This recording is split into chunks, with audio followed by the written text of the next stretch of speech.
এটা কাদের গনি ভাই বিস্তারিত এখানে তুলে ধরেছেন। নিজের জীবনকে উৎসর্গ করছে নার্স বন্ধুরা, নিজেকে বিলিয়ে দিয়েছে, কিন্তু মানুষের সেবায় তারা রণাঙ্গনই বলবো, রণাঙ্গন ছাড়ে নাই, জীবন দিয়েছে। দেখবেন আমাদের সমাজে সব থেকে সমালোচনার জায়গার মধ্যে একটি হচ্ছে নার্সদের পেশাগত দিক। তাদের নিয়ে কথা বলতে যে কেউ পারে, কিন্তু সেবা নেওয়ার সময় দেখবেন নার্সের কাছেই তাদের যেতে হয়। এমন একটি পেশা, যে পেশা নিজেকে বিপন্ন করে তারা কাজ করে। বন্ধুরা, আমি তাদের প্রতি সম্মান জানাচ্ছি, শ্রদ্ধা জানাচ্ছি, ভালোবাসা জানাচ্ছি। বিএনপি সরকার যখন ক্ষমতায় অতীতে ছিল, নার্সদের জন্য যতটুকু করতে পেরেছে, আমার ধারণা জনাব তারেক রহমান বা বিএনপি যদি ক্ষমতায় আসে, এই যে আজকে জাহানার আপা এখানে অনেকগুলো কথা বলেছে, তখনও আল্লাহ যদি তাকে বাঁচিয়ে রাখে, তাকে সঙ্গে নিয়েই আমরা সেই সব সমস্যা যে নার্সরা, বোনরা, ভাইরা মুখোমুখি, সেটা যাতে মীমাংসা করা সম্ভব হয়, সেই পদক্ষেপ অল্প দিনের মধ্যে সরকার আসবে, তখন এটা মীমাংসা করা যাবে। বন্ধুরা, দেশে এখন যে পরিস্থিতি চলছে, পেশাগত দিকে যারা আছেন, অতীতে তারা দায়িত্ব পালন করেছে, এখন আরো বেশি দায়িত্ব পালনের, সজাগ থাকার, ঐক্যবদ্ধ থাকার প্রয়োজনীয়তা দেখা দিয়েছে।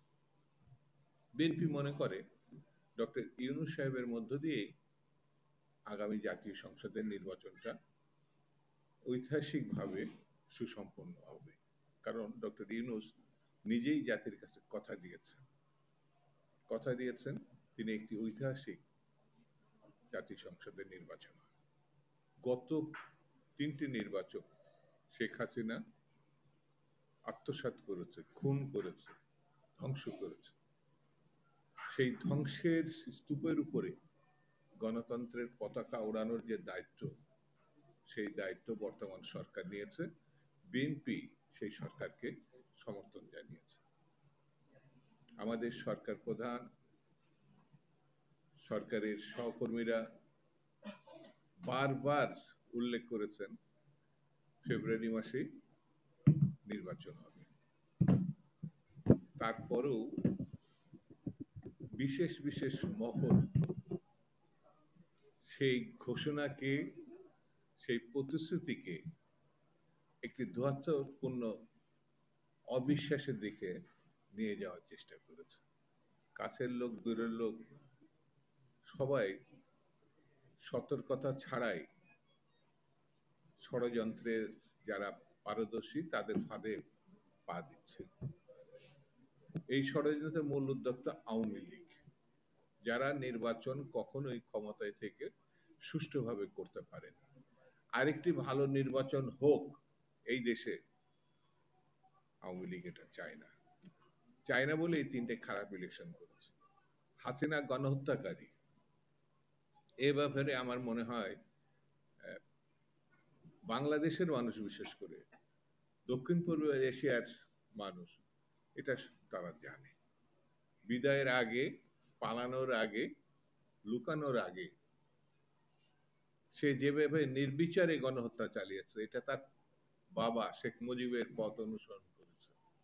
72-75 40 থেকে 50 হাজার বিরোধী দলের নেতা কর্মী শেখ মুজিব হত্যা করেছে।